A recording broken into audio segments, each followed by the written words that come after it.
All right, today we're taking a closer look at the United Arab Emirates. Now, this is a country that many of us probably recognize, by those futuristic skylines. But the real story, the interesting part, lies in its unique structure as a nation. Chances are, you've seen those incredible, jaw-dropping pictures of Dubai's skyline, right? But here's the thing. Dubai is just one piece of a much, much larger puzzle. The country it belongs to, the United Arab Emirates, or UAE for short, has a story and a structure that's, frankly, even more impressive. So let's get right into it. What exactly is the UAE? We're going to start with the absolute basics of this federation. At its heart, the United Arab Emirates is a country in the Middle East. But it's not one single state like you might think. Instead, it's actually a federation, which means it's made up of 7 distinct territories, and each one of those is called an emirate. Okay, so let's get some of the key facts on the table. The capital city is Abu Dhabi. The official currency is the United Arab Emirates dirham, and the official religion is Islam. These are really the essential building blocks for understanding the country as a whole. Now that we've got that down, let's actually meet the 7 individual emirates that make up this union. Who are the key players in this federation? And here they are. You've got Abu Dhabi, Dubai, Sharjah, Ajman, Al Quwain, Ras Al Khaimah, and Fujairah. And what's so interesting is that while they all act as one single nation on the world stage, each one is still its own distinct territory, with its own ruler and its own local vibe.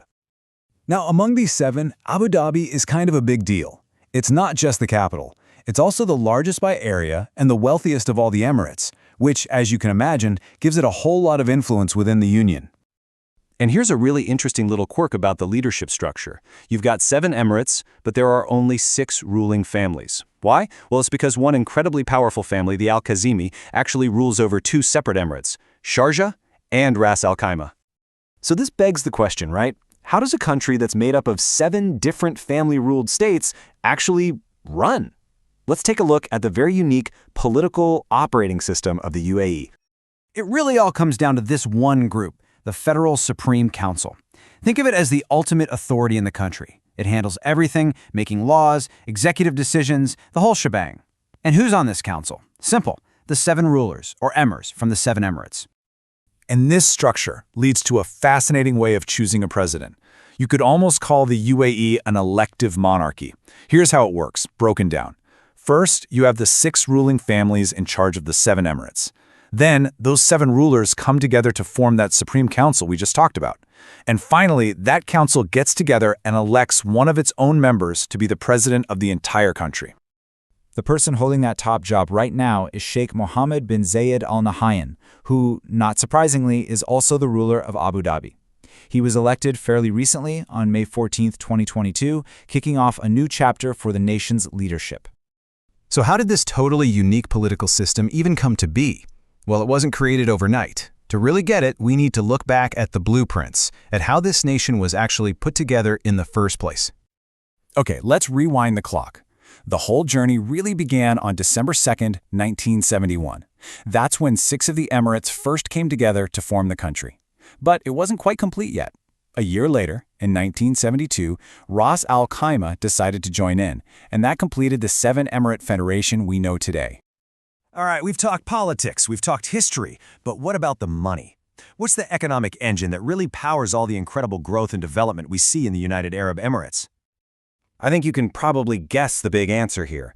The economic story of the UAE is absolutely dominated by one resource, oil. A massive 61% of the country's entire gross domestic product, its GDP, comes directly from oil. That's a huge number. And if we look at what the country actually sells to the rest of the world, that picture becomes even clearer. Crude oil makes up nearly 2/3, a full 64% of all its exports. It is, without a doubt, the cornerstone of the nation's wealth. But here's the really smart play. The leaders of the UAE knew they couldn't just rely on oil forever, so they've been strategically using that incredible oil wealth to diversify, to build something new. They've transformed the country into a global hub for tourism, and that's now a major secondary engine for the economy, bringing in tons of people and revenue from all over the world. So there you have it, the UAE, A really unique federation that's built on ancient traditions but is just racing towards the future. Its modern story was written with oil wealth, for sure, but now, as it carves out a new identity through tourism and finance and culture, it leaves us with a really compelling question. A nation built on oil, what will fuel its future?